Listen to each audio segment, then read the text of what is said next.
Welcome, guys, to the community room here at the Town Square Mall. I'm Anthony Kovic. I am the editor of, if you've seen it, any of the advertisements, the HernandoPost.com. And there, we're also starting a workshop series. This is the first one of the series. The next one will be in February 16, which is on podcasting. The one after that will be on upgrading your credit. That means how to fix your credit. And the one after that in March will be in, I think it's I don't have the date actually, but it'll be on government grants. How to set up yourself to go after government grants. And what he does is help you along that process. So today's the first of the series.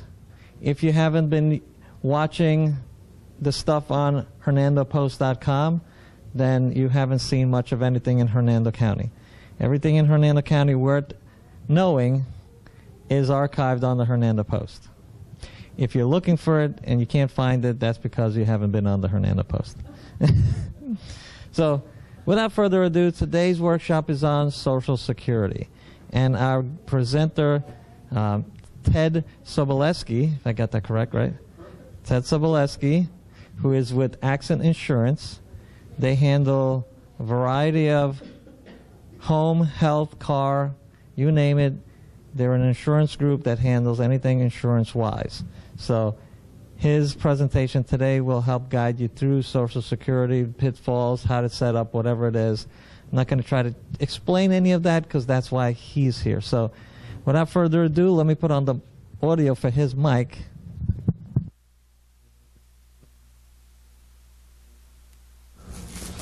Okay? Can hear it. Okay, good. Thank you, Anthony. Yeah, I drew the first straw, so I'm the first one that's starting off on these shows that we're going to be doing here, and I think we'll have some more on this as well. Accent Insurance has been here since 2005.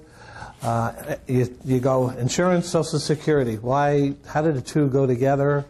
Part of it is because I have a strong belief with this.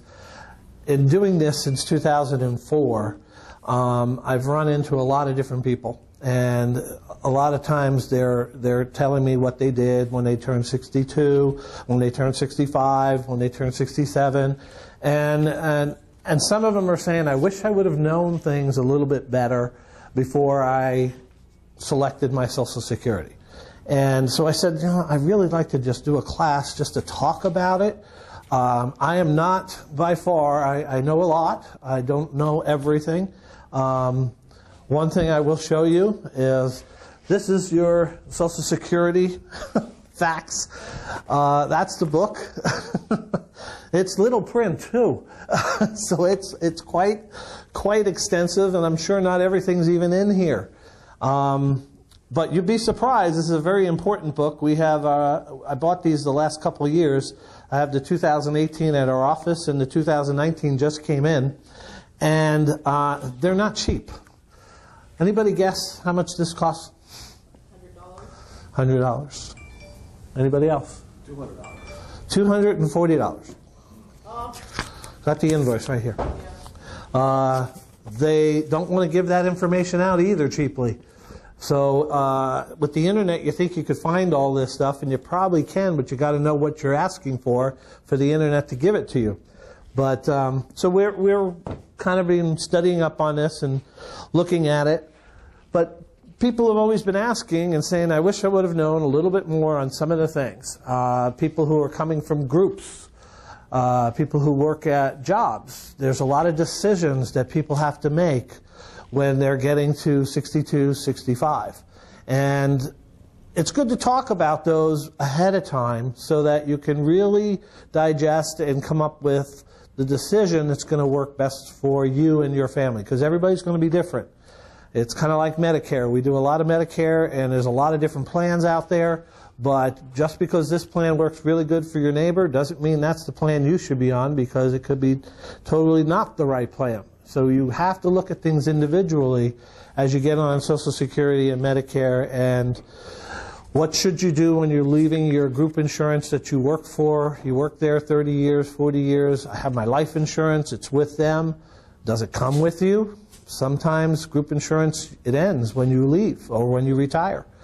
Your pensions, 401ks, you have to decide what you're going to do with those when you're retiring, because you don't get to keep them there in most cases. They want you to move that money somewhere else.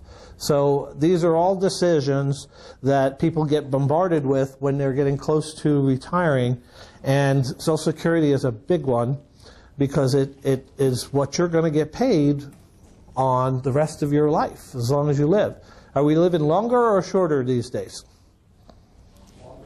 We're living longer. We're upward into the 80s now on average. The men have closed the gap on the women a little bit. But women are still living longer than us, but it has closed. But that's probably got to do with the women's rights, see? Equal rights, we got to have equal living too. Anyhow, I put out a few things on the table because I just thought it would help us as we go through this presentation. It's 44 slides. It goes pretty quickly. It's not a lot of stuff. There's going to be a lot of numbers up there that you're going to see. Some of the things we just want to remember are things that I'm going to highlight and talk about because there's a lot of stuff there that you're not going to totally have to know. But what always bothers me is those acronyms, because they'll put those acronyms right there, COLA. Now everybody probably has a good idea. That one's your COLA. That's your cost of living adjustments that everybody gets, are not always every year, but some years we get a cost of living and your Social Security goes up.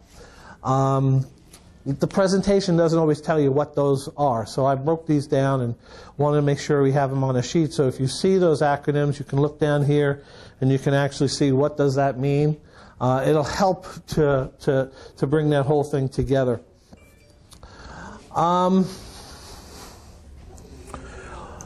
As we work, we all are paying into Medicare, we're paying into Social Security. And as we get older, hopefully our incomes are going up and we're paying a little bit more in there so that it's going to be there. And your employer actually puts in as well. If you've not seen, you should receive these. Medicare doesn't send them out anymore like they used to. You kind of have to go and request them. And it's kind of your synopsis of what's been going in over the years for your Social Security. What would happen if you were disabled, how much you would get. It gives you a whole bunch of information. I'm going to pass this around. You can take a look at this. Someone's that gave this to us for us to use as a display. But there's good information in here, and you should be aware of this as you're getting closer to Social Security time so that you have an idea of what that monthly payment is that you're going to get. But we'll start it here and it'll kind of go around.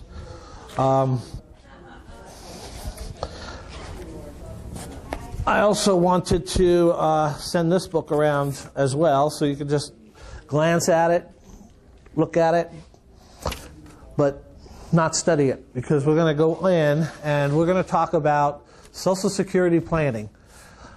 Baby boomers, they like to use that term because that's what we are, is we're starting to turn and go on to Social Security and Medicare.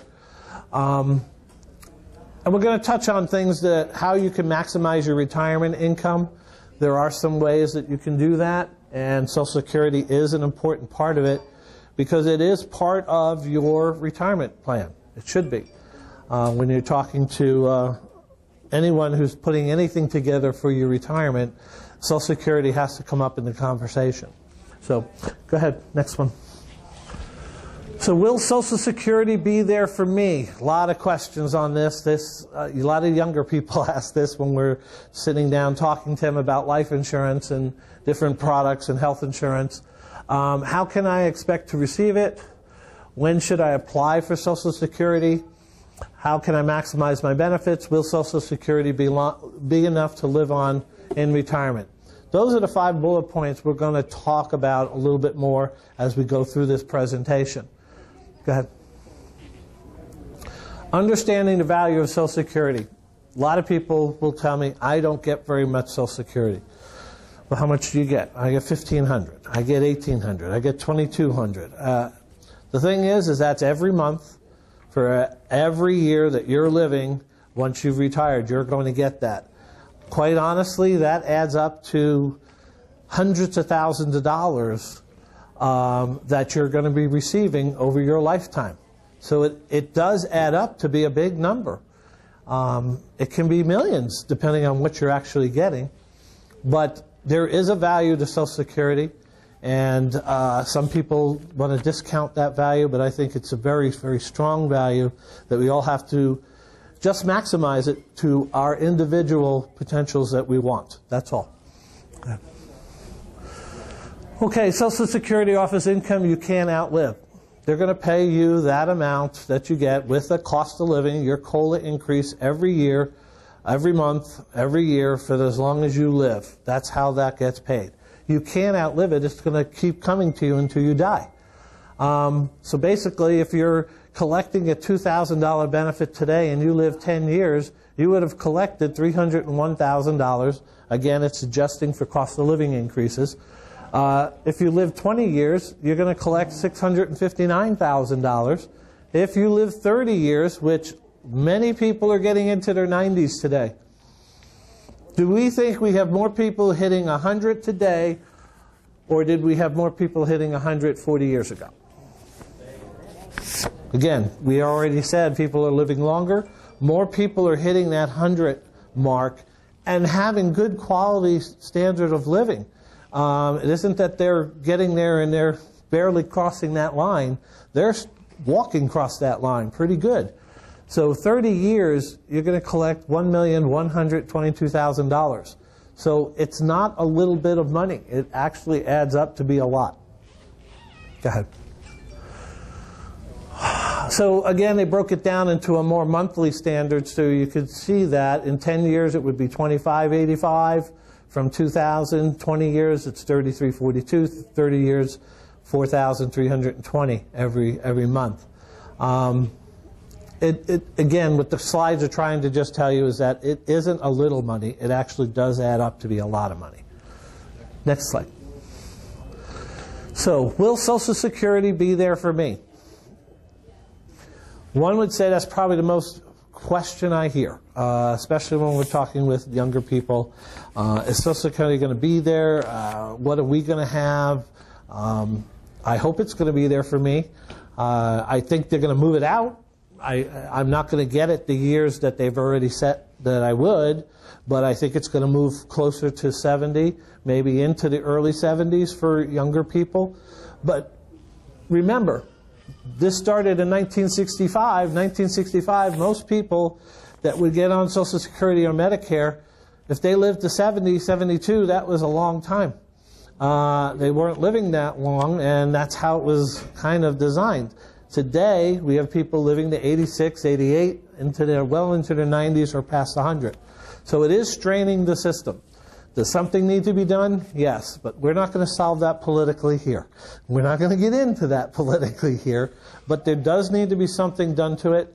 My personal opinion is it will be worked on. They will not be able to kick this can down the road too much longer, and they will have to sit down and make some decisions. People who are already getting it, I'm a firm believer, should not be affected. Whatever they're going to do should be for people who are getting to it, and that's all I hear ever being discussed.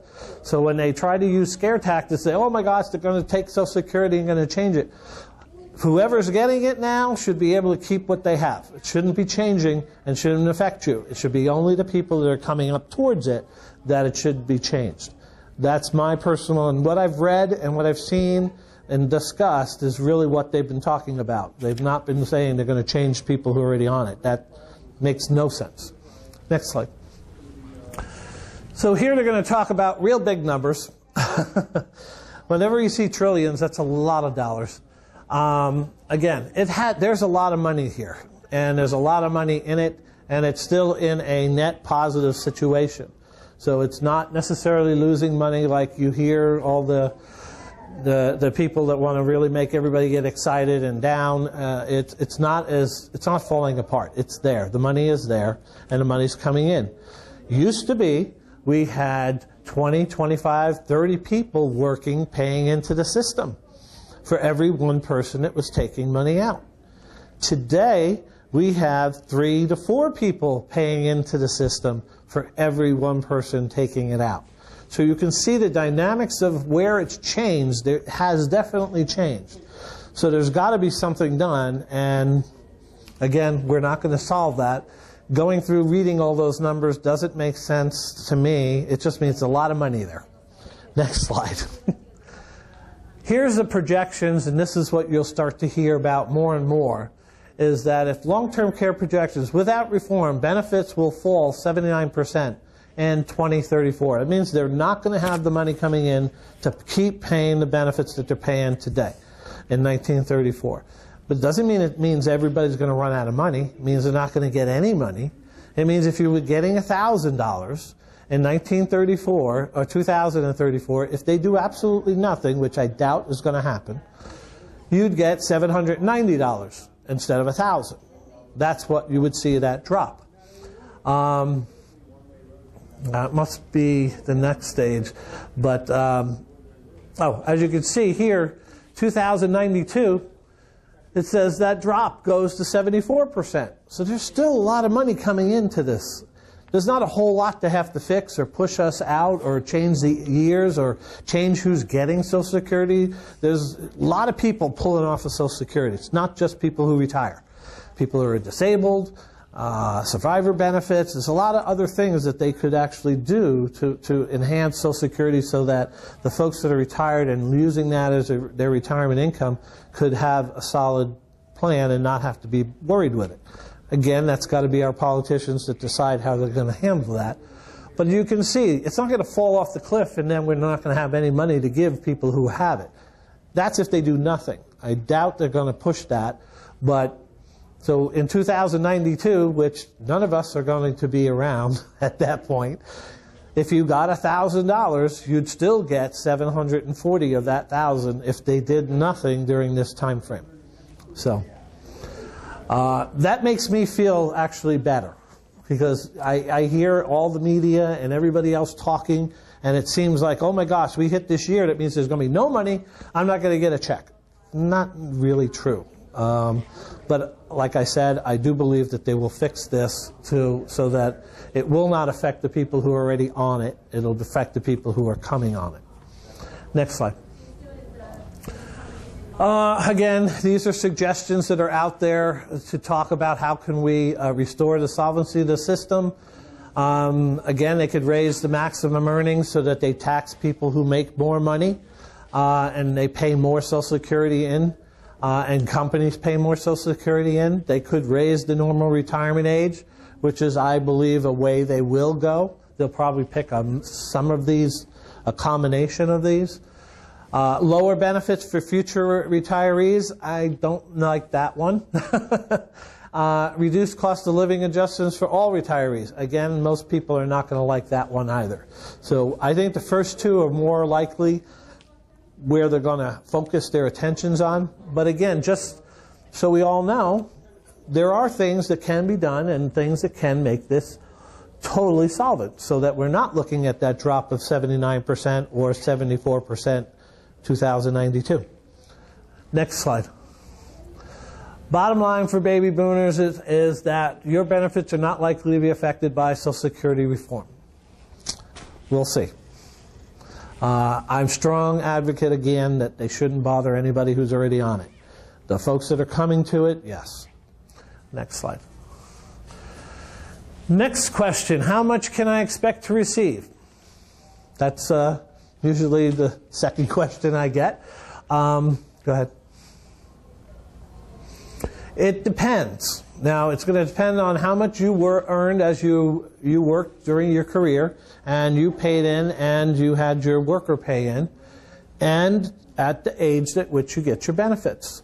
A lot of people can get their benefits at 62, but depending on your age, you're either going to get 75 of your full benefit, or 70% of your full benefit. Depends on the age that you are when you're collecting that. And we're going to see some graphs that'll show us that in a little bit. Go ahead, next one.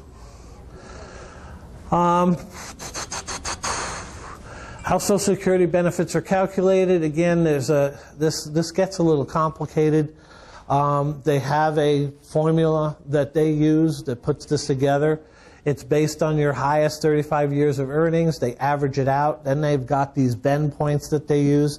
Talk about it all in that nice book there about how they do that. Quite honestly, I don't need to know all of that and how that figures.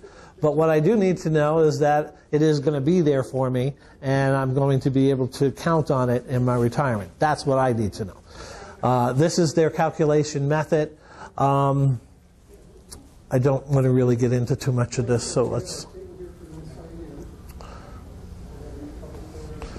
Next one. Okay, so this is going to give you a little bit about that formula and how they comprise that and work it out. So if somebody was born in 1957, their maximum Social Security earnings every year since age 22, their aim or their actual, again, as you can see, I have that on here, average index monthly earnings. It's adjusted there. Their PIA, which is on your paper, which again is your primary insurance amount. So again, terms that they're using, it's just how they figure that up.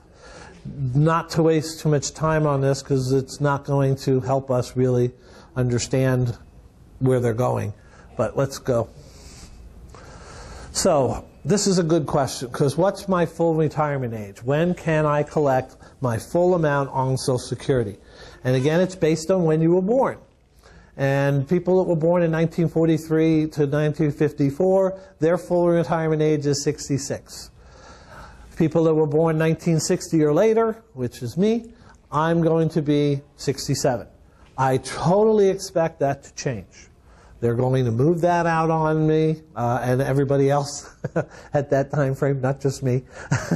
And we're probably going to see 70. I would be shocked if they put it to 72, but 70 I'm okay with.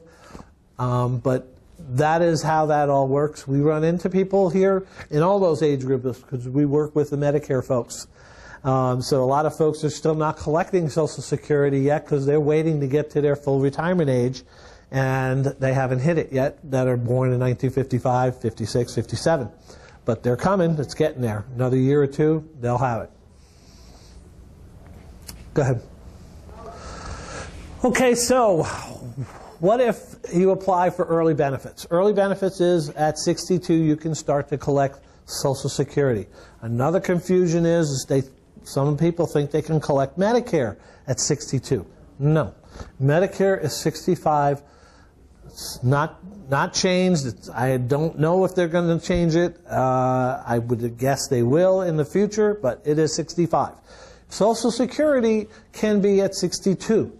And you can get it. So if your full retirement age was 66, and you take it at 62, you're going to get 75 of whatever that computation number is that Social Security comes up with. If your full retirement age is 67, notice you lose 5 percentage points if you take it early at 62. So it does drop the amount that you're going to get if you take it at 62. So the theme that you're going to see as we progress from here is going to be the later you can take it, the higher that number is going to be. It's now only going to step up every year that you postpone taking Social Security. And it talks about a whole bunch of things which we'll get to. But any questions on that? Because I know that's really where some people get confused because they say, well, why am I only getting 70? Because your full retirement age is 67. You're a little bit younger, and they changed that. The rules changed. So see, they have changed the rules on Social Security, and we expect they'll change them again. Go ahead. So this is basically just reiterating what I said. The later you take it, the more it will go up. And the average number that they see is 8%. So we hear everybody in the market talking about how much can I make doing this stock? How much can I make in this option? If I flip this house, how much can I make? Those are all unknowns. But you do know if you postpone your Social Security every year past 62, it's growing at 8%. So that number grows at 8% compounded every year. Plus your cost of living increases. Those COLAs that go in there start to push that up even further. So someone applying at 66, again, that's a full benefit for somebody who is 66. But at 67, notice if your full retirement age is 67, and you say, I'm taking my Social Security at age 66, you're only going to get 93.3% of that full number. So it does change it. But every year that you can wait past that, it's going to grow 8% up to age 70. Now, age 70 is your magic number. It isn't going to grow anymore, so you don't want to delay it anymore. You want to take it at that point. There's no sense in not taking it. In most cases, again, taxable situations if you're still working, maybe, but it's not going to grow anymore. So there's not a way for you to get that number to continue to increase. Based on today's rules, we don't know if they make some adjustments. They're liable to push that out and say if you postpone and don't take your Social Security at age 75, we'll continue to raise your number up 8%. Don't know. That's just my guess. But that's where we are right now today. Okay? Okay, Social Security, people who are good with the computers, there's a lot of different things you can do. You can go on to the calculators. You can go on to the websites. We're going to talk about the calculators in a little bit. But socialsecurity.gov is where you can click on and estimate your benefits or request your form to be sent to you so that you can get a chance to see if you're in your 50s, if you're getting this. But I actually was told a long time ago, and if you did see in here, it had all your income years of what the years that you actually worked. So in here, 1980, 81, 82, 83, 84, 90, 99, and it showed what your earnings were and what was going in. So it meant that your company that you were working for was paying in for you. If you see a bunch of zeros there, and we should be checking, because there are not, some companies are a little scrupulous, they don't pay, and then they get in trouble, of course. But if they're not paying in, that's not helping you for your Social Security. So you should be watching this, and your children should watch this. I would recommend that they at least look at it every few years and just make sure that the company they're working for is actually paying in to Social Security so that that money is going to be there for them later. Because if it's not, then they're the ones that are going to suffer. I had one guy, a little story. I had a gentleman from New York. He worked construction. And I've never had this happen. Almost his entire life, he worked off the books.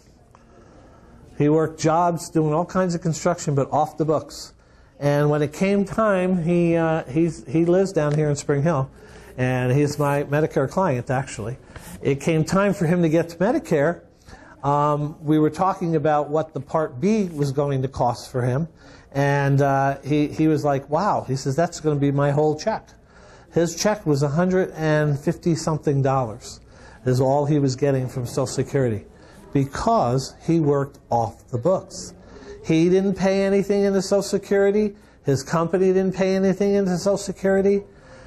It helped him while he was working. He was getting all that money to himself.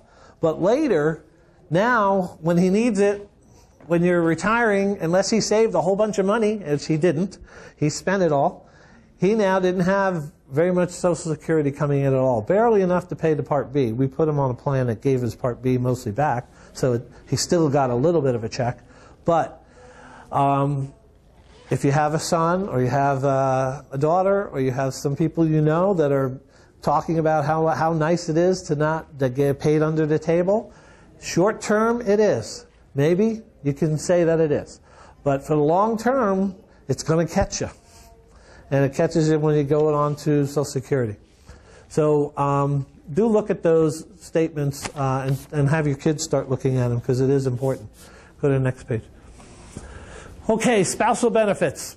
A lot of people want to talk about this and what can I get, how can I get it. Spousal benefits are 1/2 of primary workers' PIA. So what's PIA?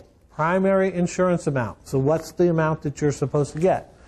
If they started at full retirement age. So what that's telling you is that John's PIA is $2,000 and he is going to, he's starting to get it, but he's at his full retirement age, 66 or 67. Jane's PIA is $800 because she didn't work very much. She stayed home with the kids and took care of the whole household. Now, if Jane applies for her full retirement age, at her full retirement age, her benefit will be $1,000, which allows her to get half of her spouse's. But notice that spouse had to work to full retirement age. Go ahead. Primary worker must have filed the benefits. Spouse must be at least 62 for reduced benefits, or 66 for full benefits. No delay credits for spousal benefits after 66. So delay credits means it's not growing after age 66. Go ahead. We're going to talk about spousal again. It's going to come back up, so we'll have some more stuff to look at for spousal. This is divorced spousal benefits. Again, you have to be married at least 10 years to be able to collect off of a husband or a wife. It can work both ways. Again, person receiving divorced spousal benefits is currently unmarried. So if you get married, forget about that past person. You can't use theirs no more because you just got remarried. So we'll run into that a lot where people are not getting married anymore because it affects what they're going to get from benefits. Either group benefits from their husband who died or group benefits from the husband who's living. But they didn't want to get married because they're living off of those other benefits from the husband. So it does make a decision that people have to think about. And sometimes that's a hard decision because it clashes with their beliefs and everything else. And I've had people really anguish over that. Because they didn't want it, they wanted to get married, they wanted to live together, but their beliefs said not to do that, or said to do that, but then they would lose all the benefits from the ex-spouse. And it was a financial decision they have to come up with too. So a lot of things that go on here with divorces and spouses. More than one ex-spouse can receive benefits on the same worker's record. So a lot of people say, okay, and we'll use John. John's the guy. He was married, and then he was married for 10 years, and then he got married again.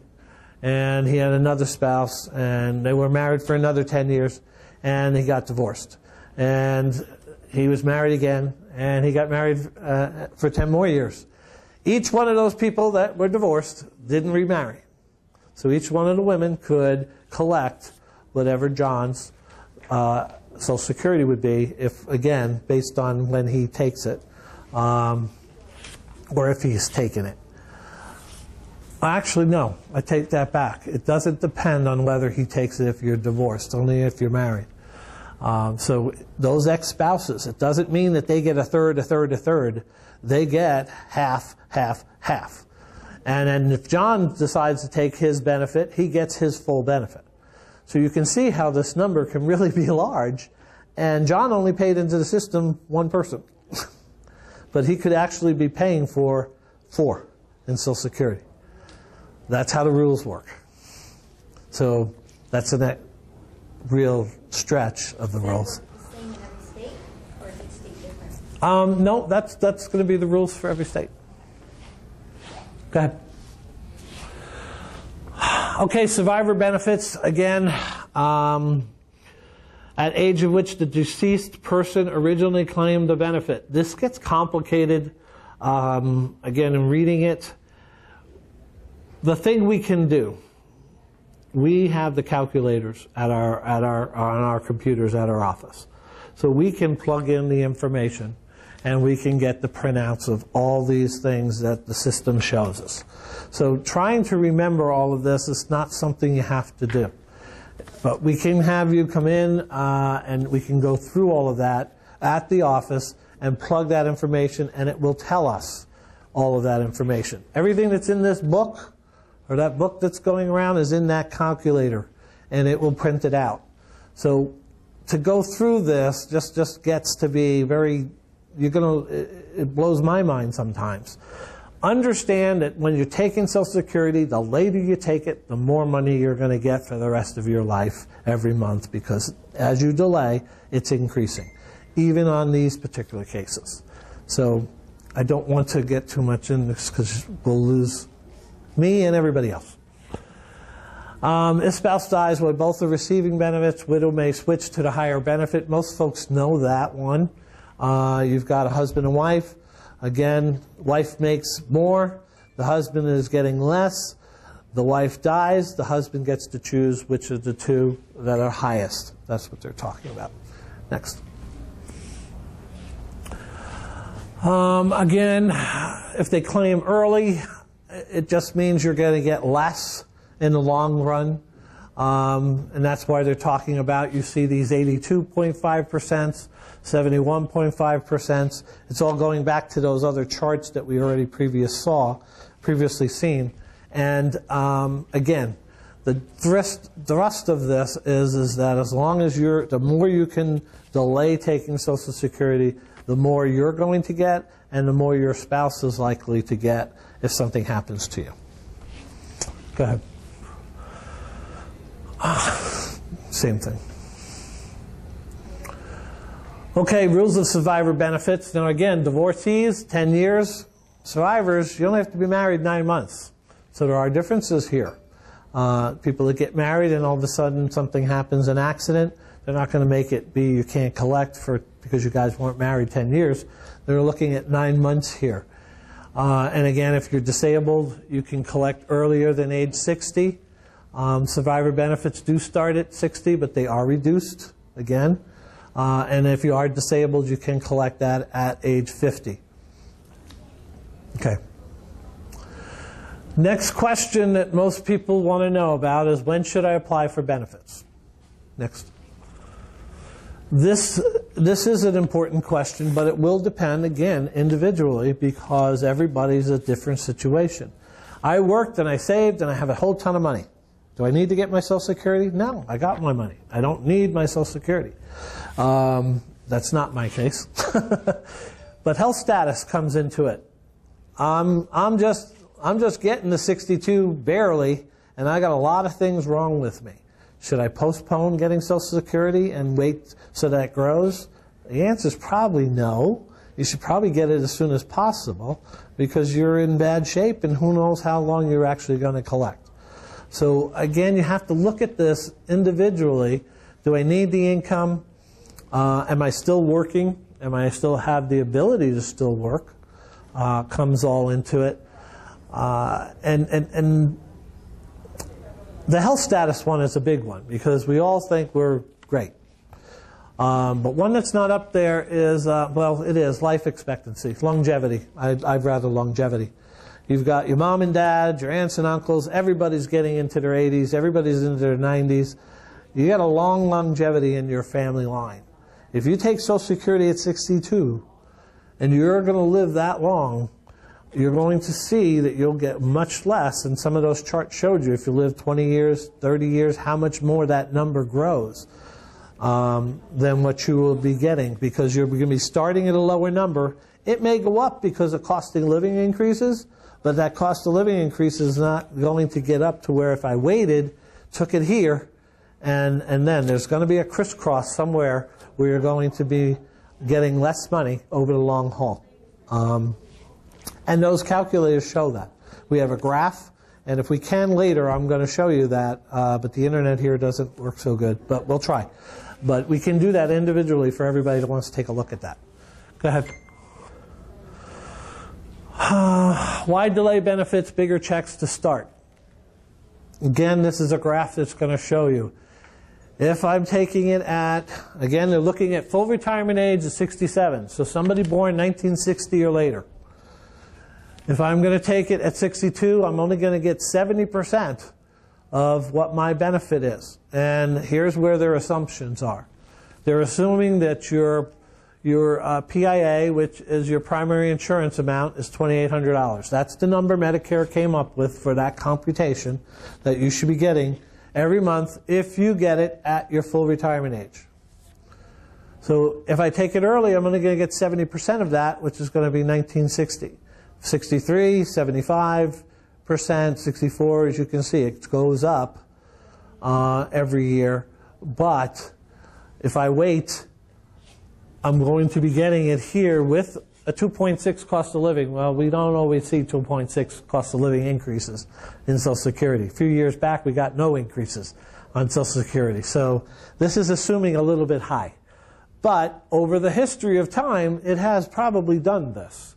So that's why they use that number. But there's what you could be starting off with versus 1,960 if you take it early.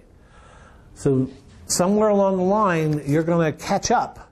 If you, with that 4260, yes, I took it 8 years early, so I'd be getting money. But somewhere in the 70s, that line crisscrosses. And now you're actually on the low side, where if you waited, you would be getting a lot more money over time. So the thrust, again, is the longer you can wait, the more your Social Security is going to pay you every month for the rest of your life. That's the key. We don't know how long we're going to live.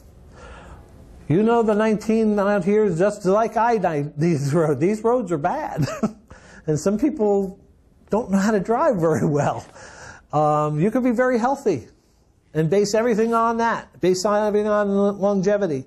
But get out there and on 75 and get into a car accident and life is gone like that. It can happen. So we can only go by what we know. We don't know that's going to happen, so we can only plan as much as we can. Huh? I already changed it. Okay. Why delay benefits, more income later on? Again, so basically it's telling you what you're going to be as if you took it at 62, where's your payment at age 70? So it's only going up to $2,407. But if I took it at age 70, it's $4,363. The difference in those numbers is what you're getting every month, every year that you're alive. So it's an important decision. That's why we're talking about it. Go ahead. When to apply for Social Security, key points to remember. If you apply early, your benefit starts lower, stays lower for life. That's kind of the gist of it. COLAs can magnify the impact of early or delayed claiming. The longer you live, the more beneficial it is to delay benefits. Decision impacts survivor benefits as well. Yeah, it does, because if you've got a husband and wife and you both took it early, like my parents both took 62. Don't listen to their son. I was just getting into the business probably about then anyway, so they probably didn't think I knew anything. But I was trying to tell them to think about that, but my dad wanted to retire. He wanted to stop working. So we have longevity in our family. My grandfather lived to 96. My grandmother's into their 80s, so it should have been looked at a little closer, I think, but they didn't. But that's the impact on it. And they both taking it early means the surviving spouse is only going to get the higher, but it's a lower higher because one didn't wait to the end to at least get that up as high as they possibly can. So it can affect both spouses and the surviving spouse later. Go ahead. How can I maximize my benefits? Next one. Make more money, always the way to do it, so that when you're in your working years, so we maybe need to do this for the 30-year-olds too, so that they understand the impact of this later. Make more money. It's going to have more money in there, which means your PIA is going to be higher. Again, they're talking about get a record from Social Security because they want you to say, is it accurate? Are you missing any years? Did somebody not report income that you worked that's not showing up on that paper? It affects that number. That's the key. Go ahead.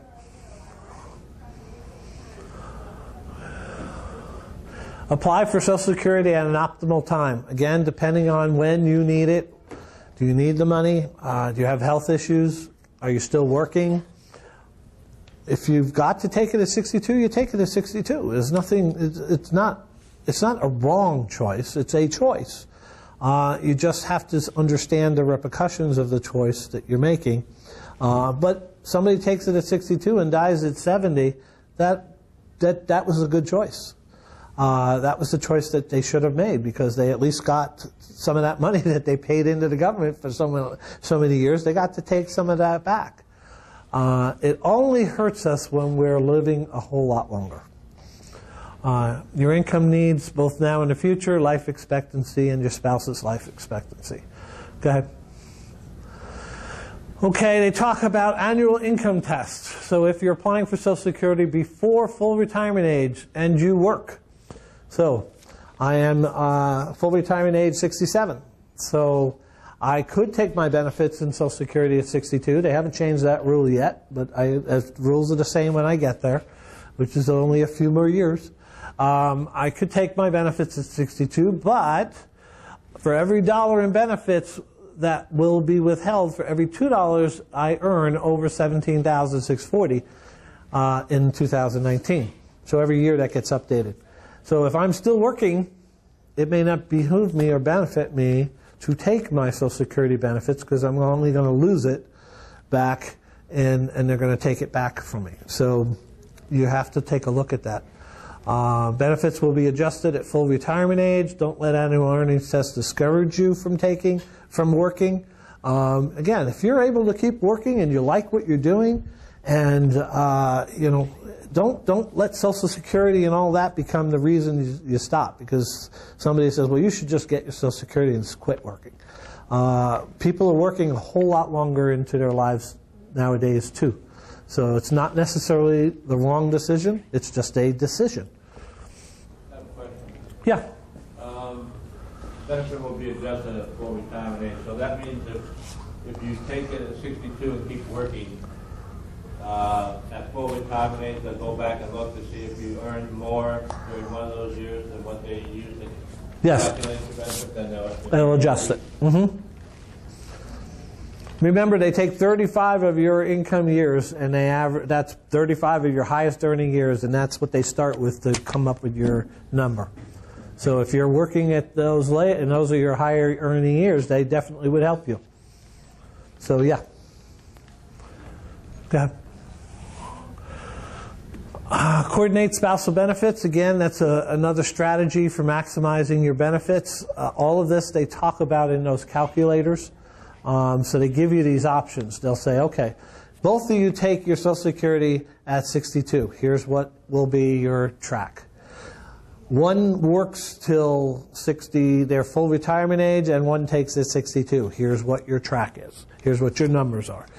One works till 70 and doesn't take Social Security, and one takes Social Security at 62. They'll show you what your numbers are. So you can these can all be projected. You can see what the numbers are. They can change every year. You can make decisions saying, you know what, I was thinking of working to 70. I'm going to take my full retirement age at 67. Can you show me again what that's going to be? We can look at that because we can just plug those numbers in and a calculator spits out the results. Go ahead. So here's one maximization strategy that they're talking about. When a lower earning spouse, so again, today's age it could be the man or the wife who's got the lower earnings. If it's more than 50% of the higher earning spouses, PIA. See, and I got to keep looking. Primary insurance amount. That a number that Social Security comes up with. Both spouses should delay to age 70. That's the recommendation. That isn't what you have to do.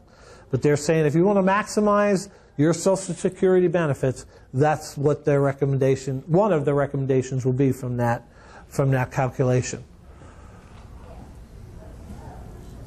Okay? Go ahead.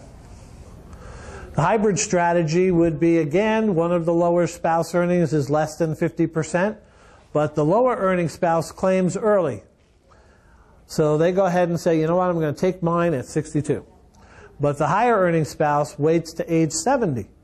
So they grow that as high as they can. Now, two things happen there. It's, again, you're going to collect your income sooner while maximizing the higher earning spouse's benefit for both lifetimes. Because remember, what happens when two spouses are on Social Security and one's getting this and one's getting this? If this person dies, that Social Security can go over to the other person, and theirs goes away. So maximizing one or one of them can help with longevity when you're living a longer life and raising up those incomes. Next one. Minimize taxation of benefits. Okay, I'm not an accountant, so I don't want to get too deep into taxation, but it is going to give us a graph. Go to the next one. And it's going to talk about what the taxation is for Social Security benefits. But you should have your accountant tell you definitively what that is. But again, we can read this. Married filing jointly, which is, again, a lot of people. Under $32,000 is your provisional income. Okay? So provisional income I put on here so we could get at what is provisional income. It gives it to us on the bottom. It's your adjusted gross income plus 1/2 of your Social Security benefit plus tax-exempt interest. So if I'm under $32,000, I pretty much don't need to worry about taxes. There's not going to be a big tax issue there. There's no money. They're not going to tax you. However, when that number gets up a little bit, which was the question the gentleman came in before, so you need to pay attention to this one so you can help him. 32 to 44,000. Up to 50% of your Social Security is now going to get subject to tax. If you're over 44,000, here's when you really get hit. They're going to take 85% of your Social Security and include it into your adjusted gross income and tax it. So, again, there's not a right or wrong with this. If you're making money, you're making money. It's just you need to understand there are some things that it's going to talk about next slides that you can do. Single head of household, again, it breaks those numbers down. Married filing separately. Okay. I have a question. Those figures, like the under 32 or 32 to 44, that's before you figure in your Social Security money. Is that correct? Nope. Provisional income is taking in 1/2 of your Social Security benefit. So it's already looking at taking 1/2 of that in. So as long as your other incomes plus 1/2 of your Social Security is under 32, you don't worry about taxes. Okay. Ways to minimize taxes on Social Security benefits. So there are, again, a lot of different things you can do. If you've got IRAs, you can delay your Social Security and take money off of your IRAs to live on while you're 62, 63, 64, 65, 66, 67, all the way up to age 70. Because once you turn 70 and a half, you've got to draw down your IRAs anyway. So that now becomes income coming into you. So if you draw them down earlier and you're not getting your Social Security, two things are happening. You're saving money because you're drawing down your taxable amount because you're going to have to pay taxes on that later. But you're also growing your Social Security numbers, which will help you for the rest of your life. So again, these are things that there's not a right or wrong reason here. It's just, again, different ways to try and keep you from taking Social Security and letting that continue to grow and use up other monies potentially. Now, if you don't have the other monies, then you got to take Social Security. That's fine. It's just making people think there's other ways to do things. Convert traditional IRAs to Roths, another one, because you get it out of taxable into non-taxable. Again, we talked about delaying Social Security, pay down debts, and just adjust your lifestyle. But we all want to retire. We want to be able to do things. We don't want to have to just not be able to go out once in a while, go here, do things when we retire. That's what we worked our whole lives to do. We worked our whole lives to get to be able to do things when we retire. So that's what this will try to help us to do that. Go ahead. Coordinate Social Security with your overall retirement income plan. That's, again, another strategy. Go ahead. Each of these strategies could be a session we discuss, to tell you the truth, Anthony. Can they estimate what Social Security personnel can and can't do? You go to Social Security, they are not going to talk to you very much about this. They will tell you about if your spouse died, that you can get if their benefit's higher, you can get that benefit and lose yours. They will go there, but they're not going to go into depth about very much. They can't. They're basically not allowed to because of numerous reasons. But that is what they'll tell you. They will not give you help in this. They want you to do that yourself, or get a hold of somebody like us that can run your projections. Let us put that into a calculator and see what we can do and what your numbers pick out. Then you can make some decisions based on that later. Go ahead. Will Social Security be enough to live on in retirement? The answer is probably not. It's one of your stools on your one of the legs on your stools. Again, some people can live on Social Security, but they recommend Social Security is not the only thing you should have when you retire. You should have a retirement account. You should have other monies that are accessible to you, so that you can again continue to live the lifestyle that you want to live. That becomes the biggest shock to a lot of people. What do you mean? Social Security is supposed to be what I'm supposed to live on. And that's not really what it was designed for. It wasn't designed for the only income when you're retired. It was designed to be one of. And that's what a lot of people don't know. They forgot different things. We all fall into this. Next one. Again, pensions, IRAs, 401ks are all rental properties, all ways to have income coming in so that you can supplement Social Security. Working is one that a lot of people get forced into. Some people work because they like it. They want to do it. They keep going. They feel like that keeps them agile. And that's good. Not a problem. There's nothing wrong with that. I don't know that I want to work when I get to be 70. If I do, I want to do what I want to do, not what somebody tells me to do. And sometimes then you can't choose that if you didn't have these other things to help supplement your Social Security. Go ahead. All right, so we have questions. We can help. When should I apply for Social Security? What if I want to keep working?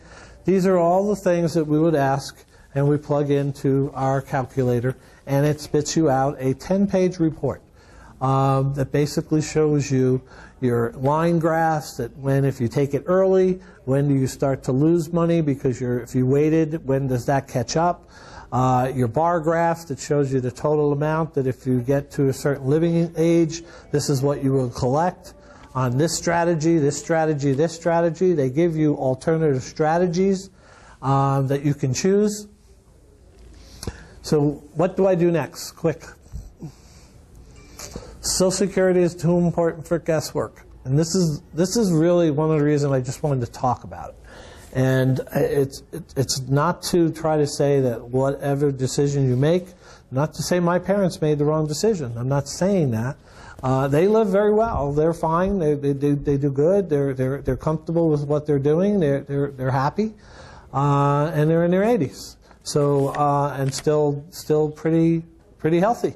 So things are good for them. So that's not that it was the wrong choice that they made by taking it at 62. It was just a choice. It's a choice to know that there are other choices out there. You can do other things so that you don't wait. You get to 62 and you just say, well, what should we do? What should we do? You start talking about it then. It's kind of, you want to be discussing it earlier so that you can have time to digest the conversation, think about other options. Do you have other options? Do you want to keep working? And make a decision later and instead of a rush decision sometimes that we get forced into making. I have made those, and they usually don't always turn out to be my benefit, but I have made them. So it's just, again, to bring it to light and have people start thinking about it and talking about it. And we can help. We can actually run some numbers. If you are working and you are going to lose your group insurance, we can help you with options with those insurances as well. If people have 401ks, we have options for that are safe to protect their money so that they're not going to lose it, so it's there when they get to ages in the 70s and 80s. But those are the things we do on a normal basis. Talking about Social Security is different for us. We've not been doing that, but it's become more of a thing I think that we have to do, and we have to start doing it as early as possible so that people understand what it is, how it works, how it can be different, and how it can be maximized to work for them should they make certain decisions in their life. So that is what we're going to do here. That should be the last one. It is. Okay. So I know I've been doing a lot of talking, and I appreciate your questions.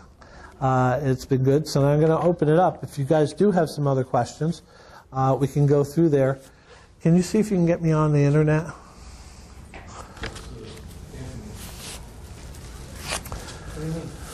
I wanted to see if I could get on the internet and show them that calculator. Not the internet, no. This is a presentation. Go ahead and you can talk. You do that well. You can talk.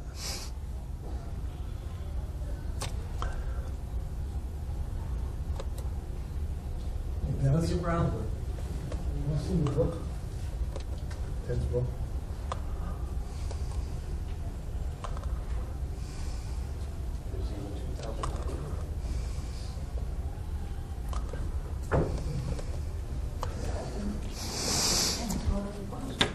I got it.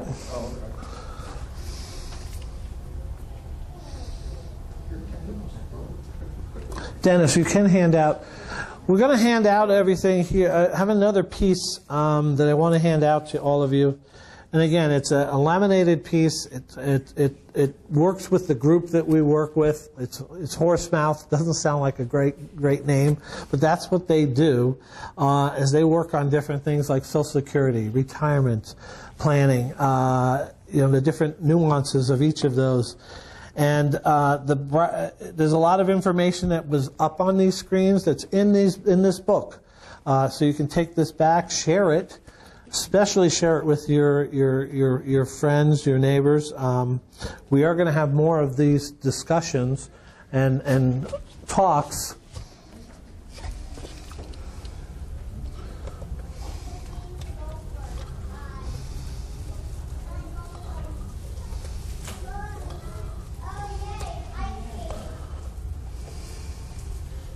You want me to try to? So the internet here really sucks. Yeah, It's very slow. I see.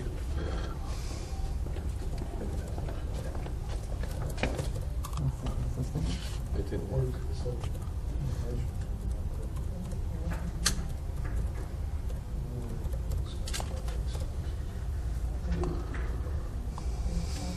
Oh, you have something to work, Ted.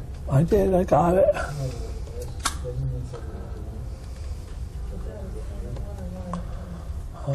I gotta log in, I think, on this. Looks like fun. I don't know why that didn't work. It doesn't matter. It's not going to bring this up, though. All right, here it goes.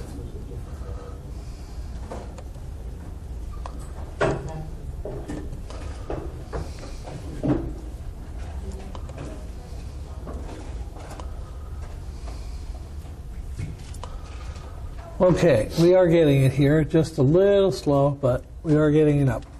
And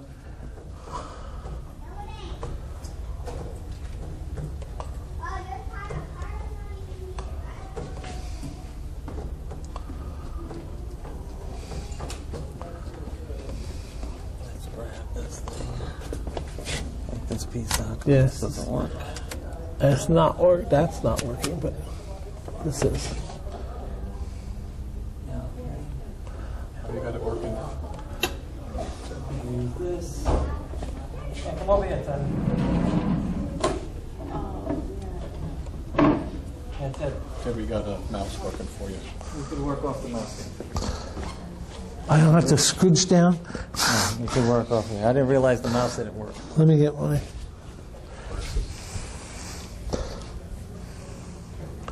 Okay. So, this is analyzing. I already put somebody in, just made somebody up. Actually, these numbers are not accurate. This is probably somebody's numbers, but I don't know who that might be. But here, it just went through and compared 15,470 different scenarios in 1.46 seconds. So, not something I can do. So that's why we use this calculator, and it gives me the top four. And it basically is showing me here both claim early. So I had somebody in that was 64 and somebody that was 62, and they're claiming their benefits. Here, it's going to talk about both of them claim their benefits at their FRA, which is their full retirement age. So this is what their numbers would be.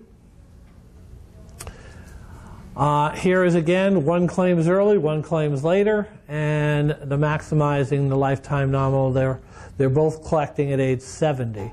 So they wait and let these go all the way to age 70. So what I put in here is basically their ages, what their Social Security page, we do need to have these. We need to have this information so that what's on here, we put that in. We put in your ages and your situation, and it just plugs this up. We ask you some questions about, do you think that how's the longevity in your family? Are there issues, or do people live longer, live way longer, or just a little longer? How's your situation? Is your health good? And then we decide where we want to put your age at for when you think you're going to, be leaving this earth. If we just scroll down a little bit, this is going to tell me, again, how much Social Security is paying out to you over the lifetime. So if you're both claimed early, you're going to get 1.5 million, 1.5 million. We'll leave it at that. Both claimed when they were full retirement age, so you can see how that jumps. So they both waited till either 66 or 67. I forget which one that was on here. It's $1.9 million. One claimed early, one claims later, which means he waits until 70. And then both folks claimed at age 70. $2.2 million in Social Security payments. So that goes back to when I first started. The people sometimes say, well, Social Security doesn't pay that much. This is two people. Two people, and the max time, their maximum living is 92 and 96. So if they lived to 92 and 96 and they were getting all the numbers that we were talking about, they would have collected $2.2 million just in Social Security benefits.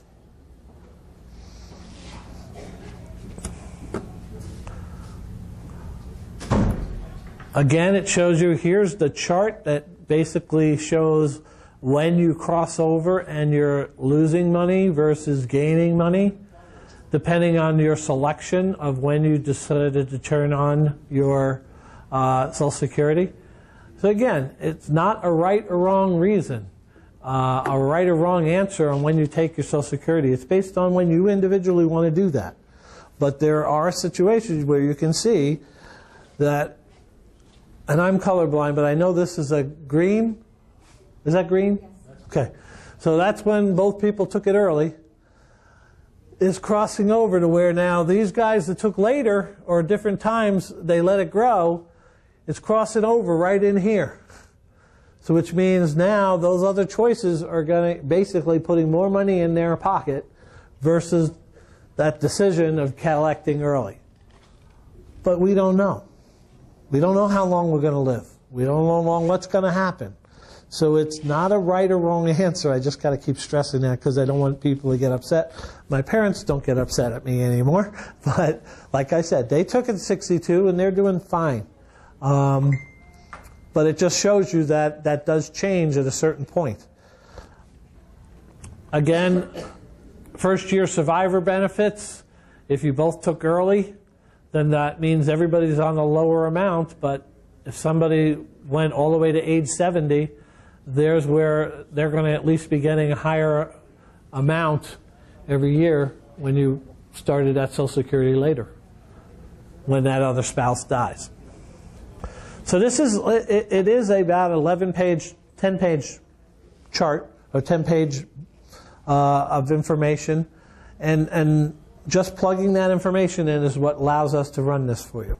So I just want to kind of close and just say, I'm not up here talking about what's right, what's wrong.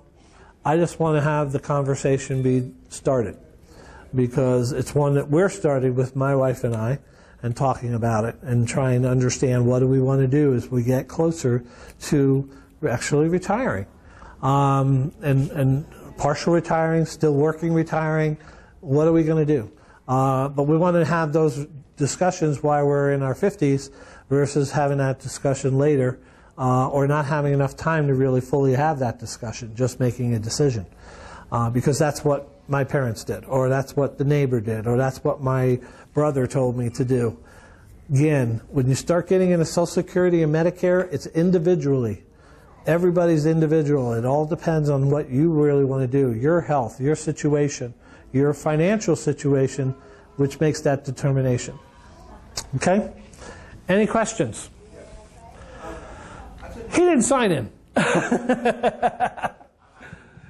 I know. I took my pension already, and then they came after me for money because I was starting to make money after I got the pension. And I was wondering, is it true I only have you have to wait 2 years before you can make any decent money? Because they wanted 50 cents on a dollar back for everything I made over a certain number. I think it was You took your Social Security already too? I took my Social Security, yes. Yeah, and you're still working. And I'm working and making more money now than I ever made, because what happened was I got into a couple of different businesses. And before I was making nothing, you know, I was getting like really ridiculous, $600 a month, something ungodly.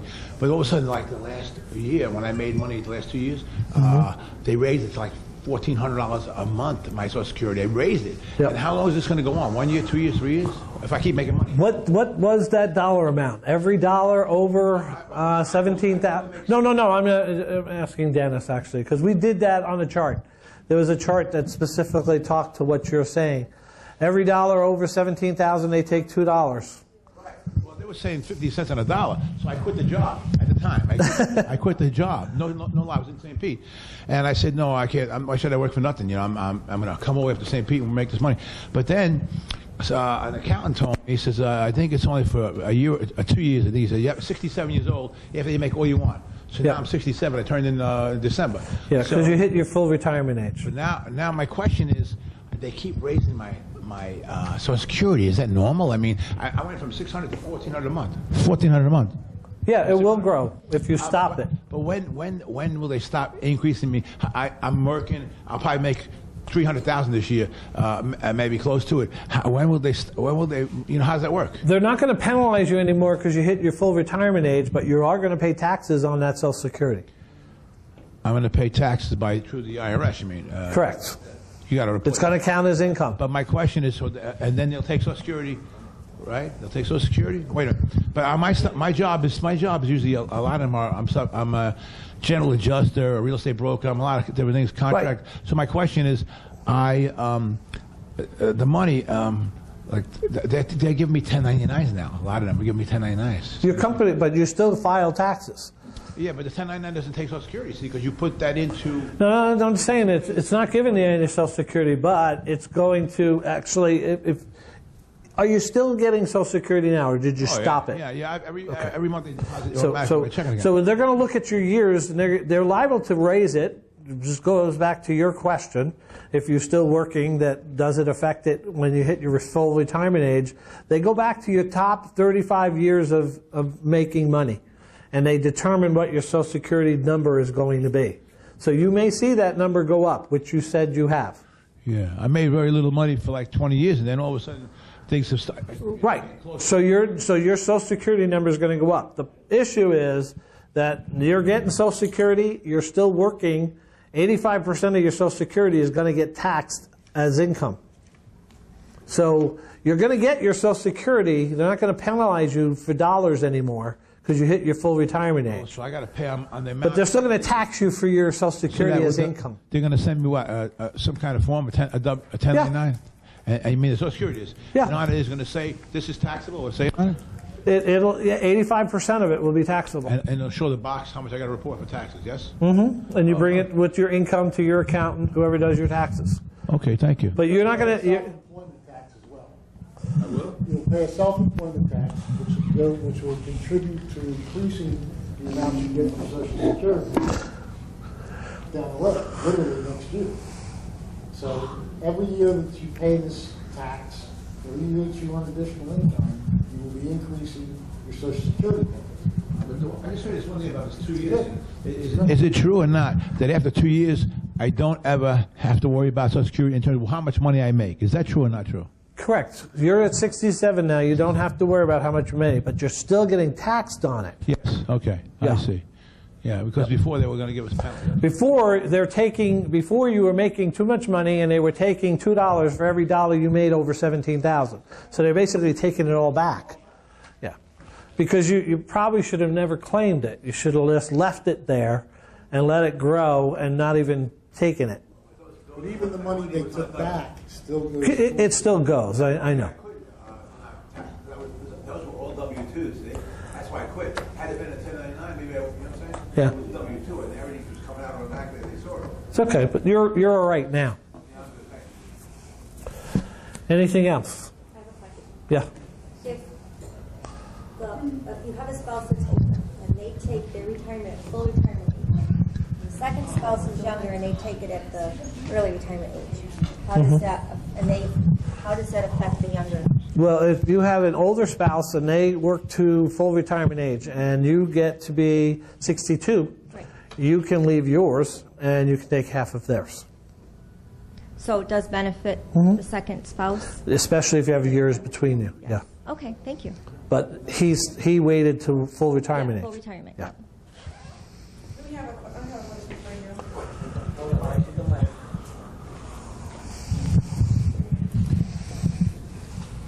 Just for fun, I'm going to ask this question. Everyone in this room who knows me, they know I'm not this type of person, but I could be. Let's say I have an ex-husband, and he worked for 15 years. Can I divvy, even though we're divorced, can I divvy in his Social Security, even though I'm divorced? How long were you married? 15. Yes.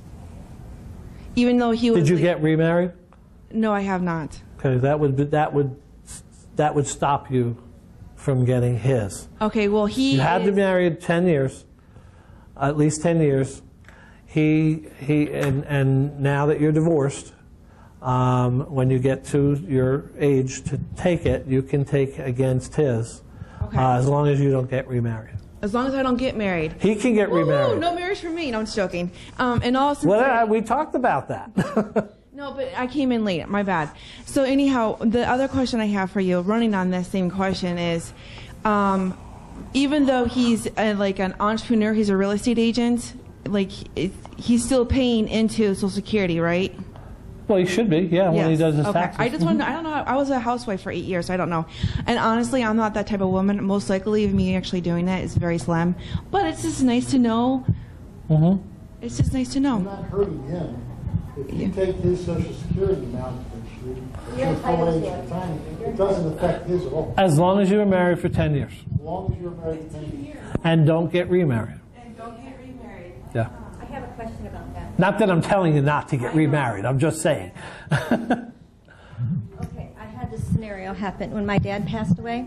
My mom had they had been divorced, and my mom had remarried. They asked me at the Social Security office if my mom would be eligible for my dad's Social Security, and I had said that she was married. They told me if her situation changed, if she was to divorce or her husband was to pass, her second spouse, that she could then apply for my dad's Social Security. Correct. Is that true? Mm-hmm. Okay. And that's why Yep. I asked you if it was from different states, because that was state of New York. That's why I didn't know. If, Nope, it's, you can go back to the original. Yeah, so that's something people should know, that if they did lose the second spouse, they could go back to They can go back to the original, absolutely. Okay, thank you. True. Anything else? Folks, oh, yeah. Now, is there any point in time as far as your age goes? Okay. Is there any point in time as far as your age goes to where no matter what your earnings are, you don't have to pay taxes on your Social Security? No. It's based on your income. You're based on that provisional income. So again, it could be once it goes over 44,000 and you're getting Social Security, they're going to still tax some of your Social Security. Doesn't matter. Don't matter if you're 82. 80 or Nope. 100 or. No. Okay. The only age point is that after 70, they don't. You can earn whatever you want. And they don't take anything out. They don't. Once you hit your full retirement age, they won't take and penalize you for taking Social Security. Yeah, because they'll take those dollars back. Is basically what they were doing there. Yeah. Okay. Thank you. Okay.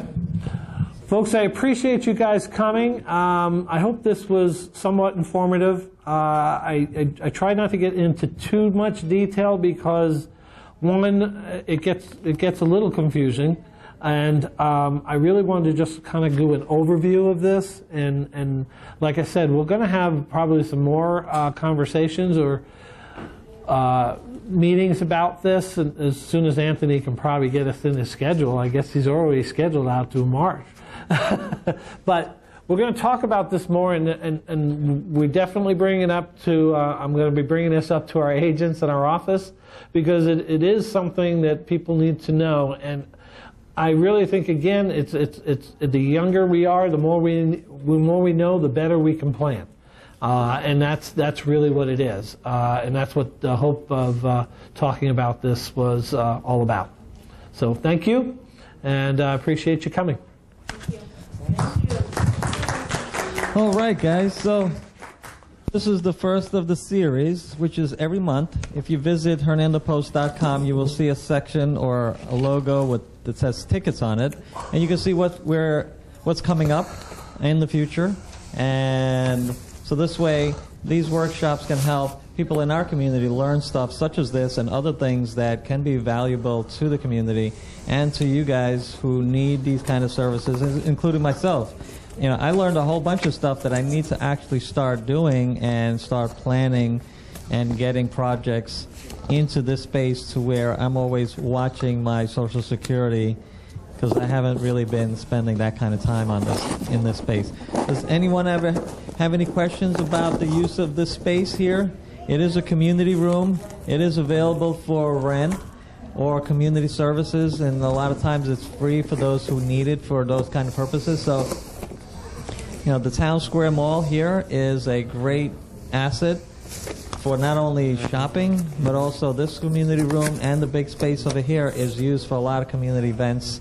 So keep a look on it's townsquaremall.net for more activities that take place in this space. Yes, you have a question? Thank you for allowing this to take place and for coming in. Well, Thank you. thank you, Ed. Accent Insurance, they're located right over here on 19. Right, what's the Sun 4098 Commercial Way. Right by the 4098 Commercial right Way. by the SunTrust Bank. Yeah, the SunTrust Bank. So anytime you have insurance issues, that's where they're located, and they handle all types of insurance situations that are, you know, whether you guys also do business insurance, correct? Yes. Very good. So Commercial. Yep.